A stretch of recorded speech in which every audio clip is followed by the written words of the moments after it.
A good young man once fell in love with his cousin, but due to his financial situations, he couldn't propose to her. Then he traveled to work in another country. While he was working abroad, he got to know that the girl he was in love with was engaged to her cousin from the other side of the family. So he wished her with the best of luck. A year passed and the girl's engagement had broken off. Then the young man returned from abroad to propose to her. As his dream came true, the engagement was done. While they were sitting together one day, she asked him to wear some silk-made clothes with specific colors, a silver chain around his neck, and even to change his hairstyle. He was upset and slowly started to help her understand that everyone has their own privacies and that matters is what's inside of a person's heart.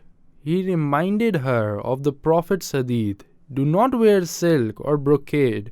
Do not drink from gold and silver vessels, and do not eat from gold and silver dishes. For others have them in this world, but you will have them in the next." Afterwards, he became more upset when he saw the picture of her ex-fiancé wearing the same clothes he's wearing.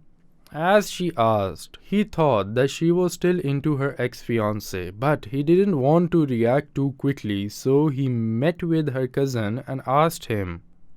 Then her ex-fiancé told him that she asked him to do the exact same thing because she had a crush on a celebrity who looked like that. The young man came back and talked to his fiancée calmly, saying, "If a person copies another person's actions and looks, then one of them doesn't matter anymore to the world.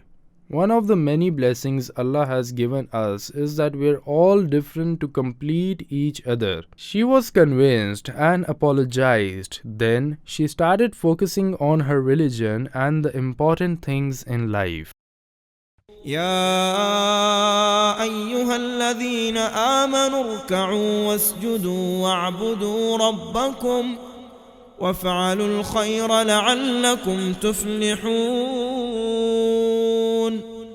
وجاهدوا في الله حق جهاده هو اجتباكم وما جعل عليكم في الدين من حرج ملة أبيكم إبراهيم هو سماكم المسلمين من قبل وفي هذا ليكون الرسول شهيدا عليكم وتكونوا شهداء على الناس فأقيموا الصلاة وآتوا الزكاة واعتصموا بالله هو مولاكم فنعم المولى ونعم النصير.